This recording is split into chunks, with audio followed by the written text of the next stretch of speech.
Hello everyone, it's Derek Henry from Healing the Body, and I want to talk today about the wise old saying that you are what you eat.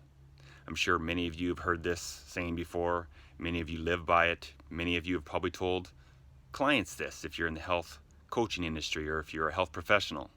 And it wasn't until maybe a few years ago that I discovered that you aren't so much what you eat, then you are what you digest.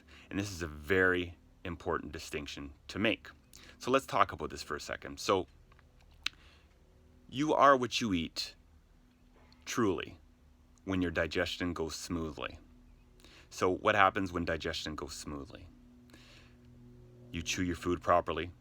When it goes down to the stomach acid, your stomach acid is high enough to be able to break down those foods, and also high enough to make sure that any unfriendly pathogens or microbes that may come into your system through your food or otherwise are essentially burned off or incapacitated before they go into your digestive system, where they can be taken care of so they're not allowed to take root inside your digestive system and cause a whole host of problems.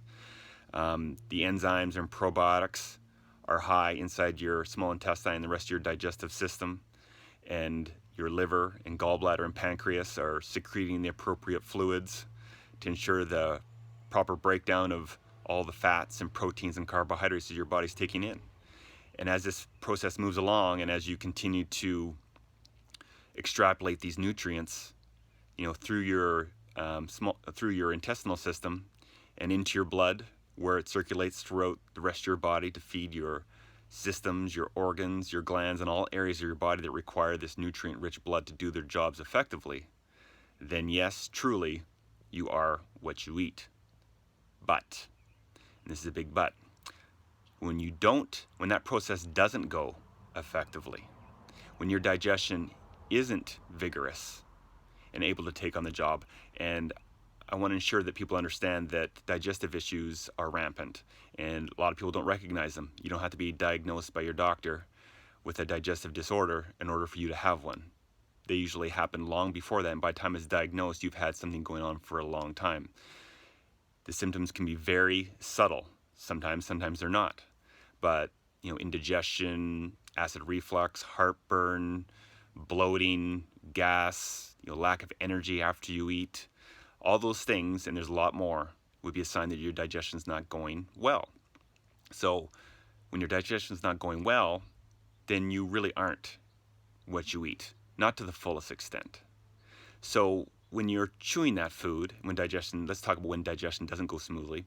Perhaps you're not chewing your food effectively. Maybe you're a fast eater and you're not properly breaking down your food and having the enzymes in your mouth and other things start to first process of breaking down your food.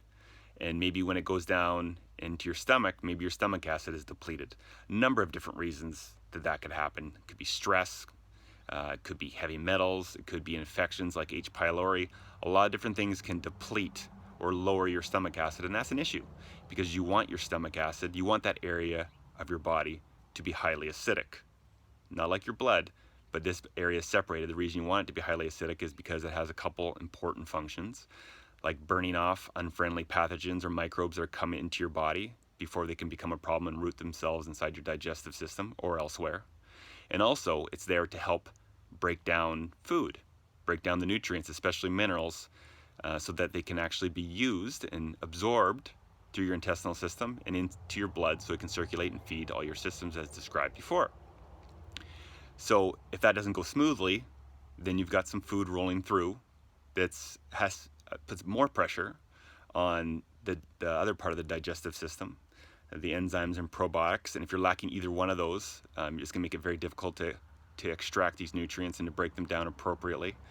And if this is happening, then your liver, gallbladder, and pancreas are also going to feel that brunt and are going to have additional work to do. And eventually, it's like dominoes. Everything starts to fall over if it's not taken care of, and everything starts to become compromised.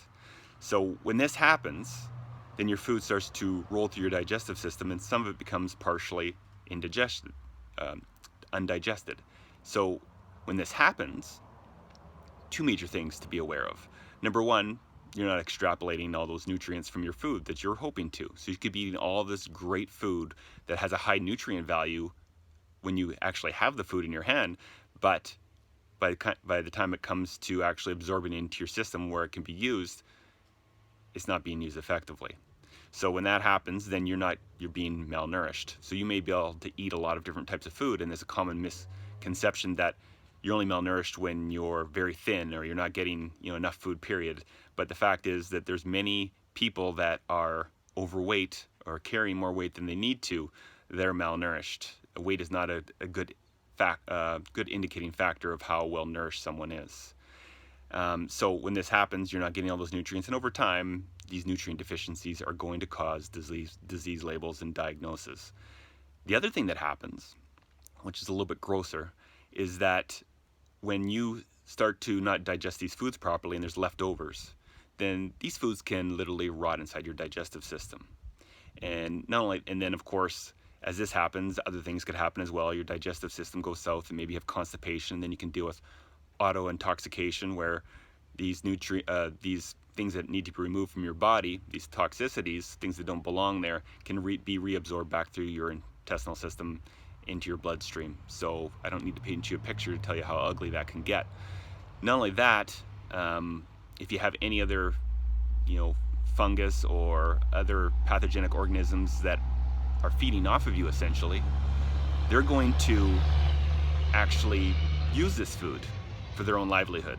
So not only do you not get the nutrients, but these parasites and these fungus and all these other things that can live inside your intestinal system actually use that as their food.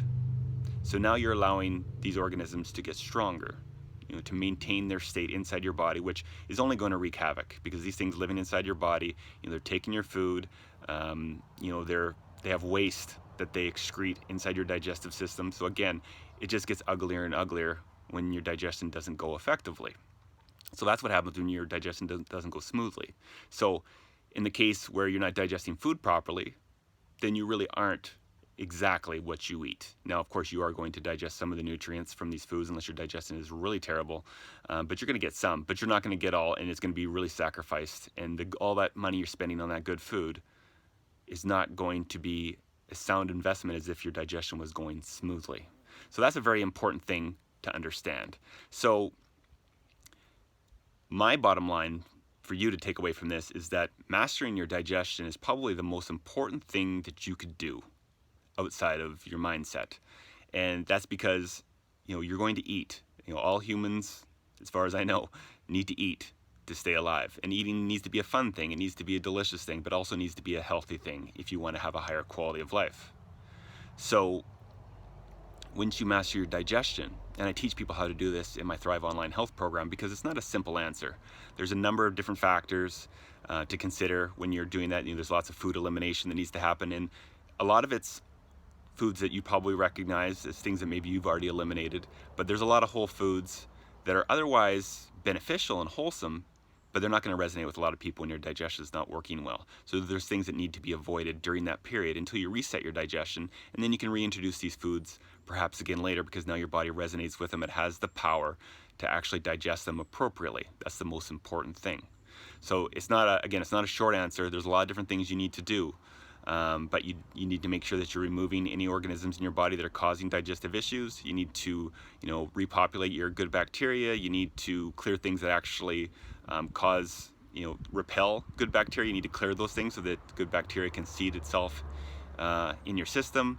You need the proper enzymes. You need to make sure that your liver and your gallbladder are properly functioning, as well as your pancreas, so you're chewing properly. There's a number of different things that need to happen, but it's the greatest thing that you can do for yourself is to master your digestion. Once you do that, everything, and I mean everything, will get better. The rising tide will lift all boats in this case, and then you can move outwards and start working on other areas that people typically work on first before they work on the foundational investment of mastering your digestion. So this is why you're not necessarily what you eat more than you are what you digest. So I hope this video has been very helpful for you. Again, if you want to learn more about how to master your digestion, you can check out my Thrive Online Health program. But until then, I hope you make some more steps to improving your digestion so you can live the quality of life that you want to on a day-to-day basis. Thrive on, my friends.